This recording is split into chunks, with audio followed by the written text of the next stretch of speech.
I'm Carla Hubbard. And I'm Bennett Wood. Welcome to a new season of Local Color. And a new format. This year, Local Color comes to you as a series of one-hour specials. And along with that change in format is a change in focus. We'll be taking a broader look at Memphis and the Mid-South, at the activities and thoughts of a variety of people, and the sights and sounds of unexplored places. But first, Memphis is known as the home of the blues and the birthplace of rock and roll. But as filmmaker David Appleby found out, there's another form of music flourishing here, one with a long tradition and a dedicated community of players and fans. There's plenty of music down here on Beale Street, but if your taste runs more towards banjo, mandolin, and old-time fiddle playing, you're going to have to wander farther afield to nighttime parking lot jam sessions and weekly gatherings in faraway Fraser. There won't be any neon signs to point the way, just a lot of friendly people and the unmistakable sound of bluegrass music.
To me, bluegrass is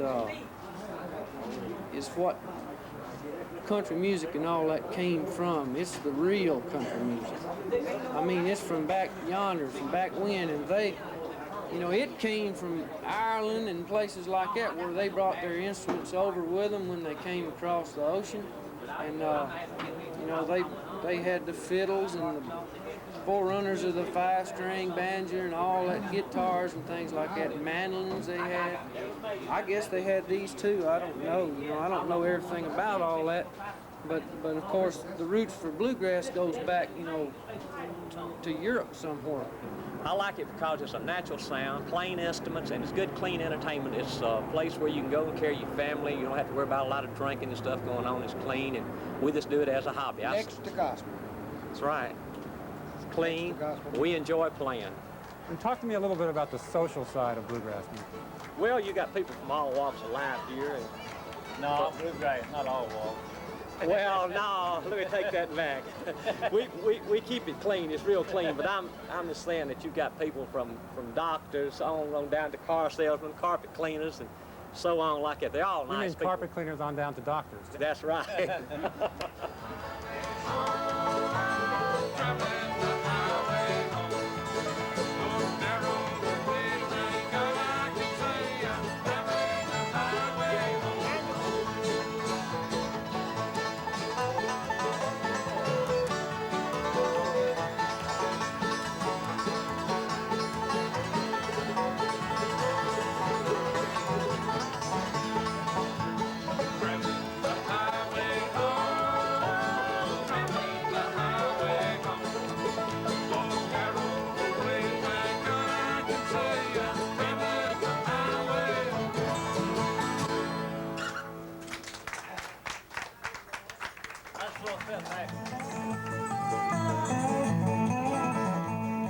The only radio station playing bluegrass in Memphis is WEVL, Community Radio.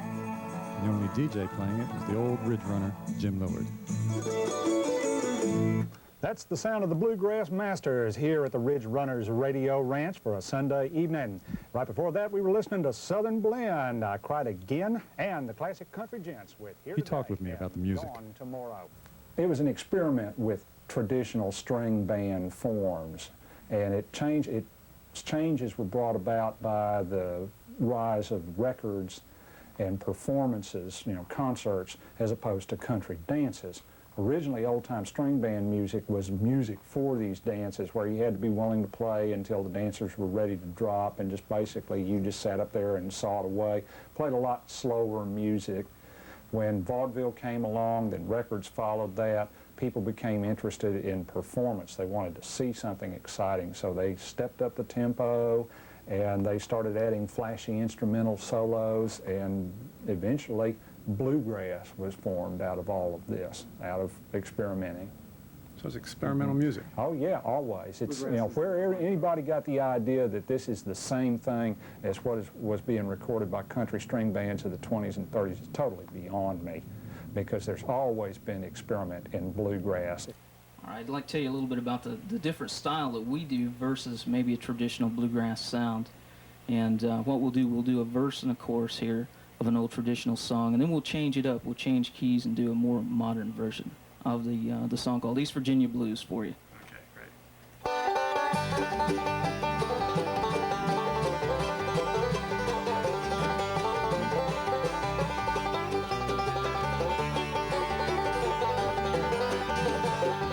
I was born in East Virginia, North Carolina, I go.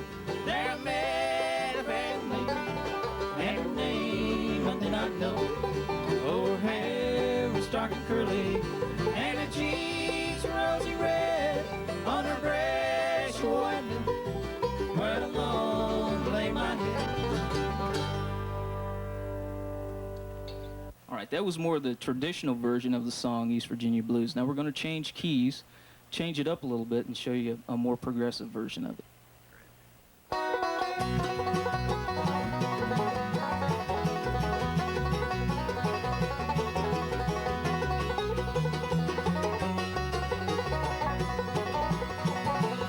I was born in East Virginia, North Carolina, I go.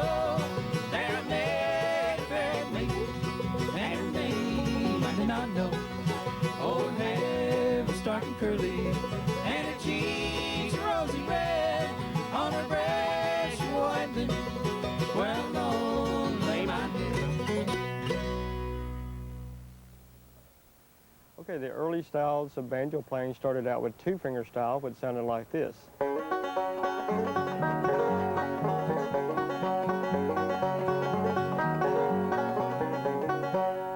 Then Earl Scruggs came along with a three-finger style, and it sounded like this.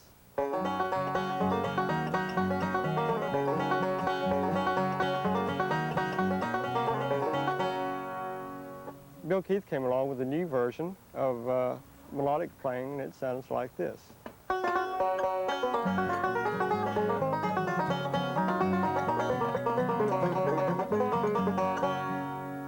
And then the combination of the two, melodic and Scruggs style, sounds like this.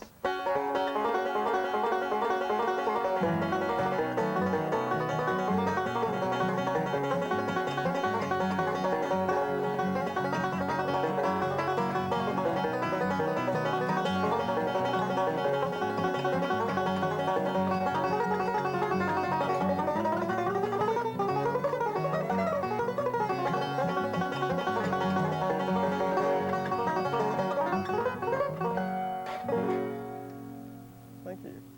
Bluegrass has always emphasized the hot lick musician above all else. You're expected to really be able to step out and show your stuff on your instrument.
From the mid-60s to 1984, the Lucy Opry was the heart and soul of Memphis Bluegrass.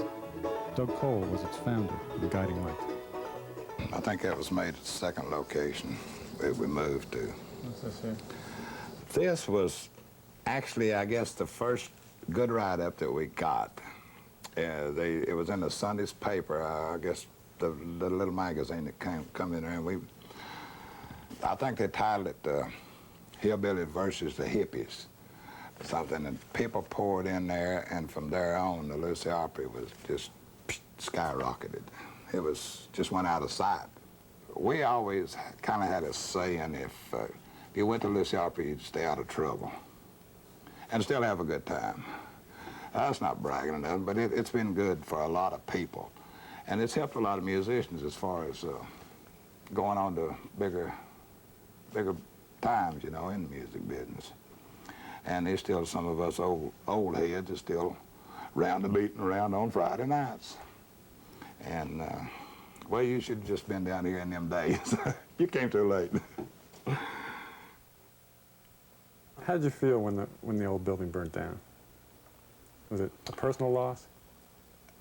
Bad, real bad. It hurt nobody as bad as it did the Tennessee Gentlemen. Of course, they was in the old building when it went down. But in a different way, I guess it hit me as hard. It really hurt.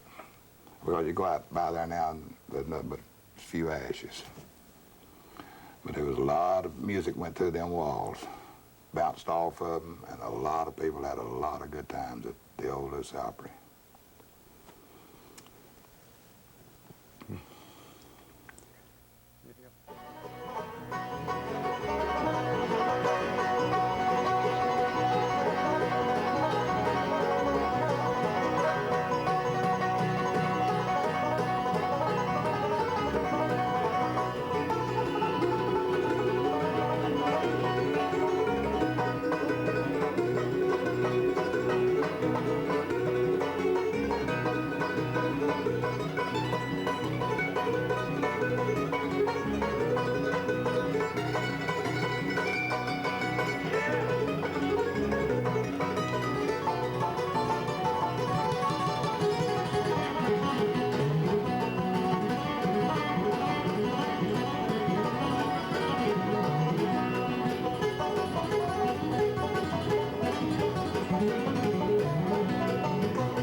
Well, it's just a place where all the pickers can gather and have a jam session, and if we have groups, so they're invited also. It's just a good place to have a lot of fun.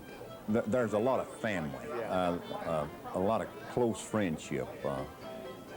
We've been, a lot of the guys that come out and help support us have been following us around for many, many years. It's a free place to come and enjoy yourself. We pass the bucket. That's just for the rent purposes. We don't charge to get in. And like I say, Joe, it's a family thing, and that's what it's all about. Anybody can pick that wants to. We don't hold anybody back. It's basically for the pickers and grinners that just want to come out and have a lot of fun. Absolutely. That's what it's all about. The jam session is the main focus of the show. It really is.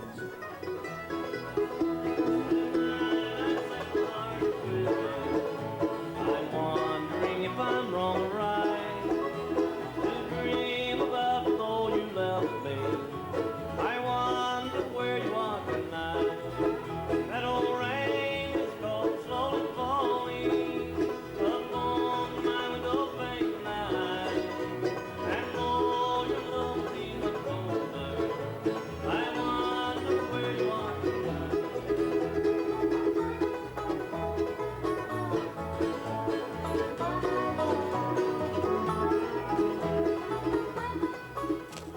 today, still the loose opera's still going, and I guess it'll always go.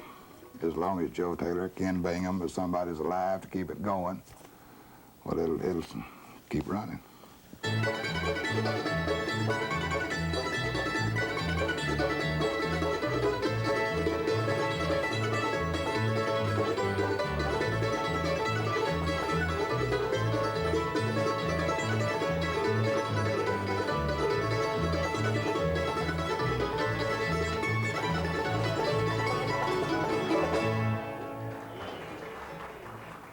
Gene, how about singing us something?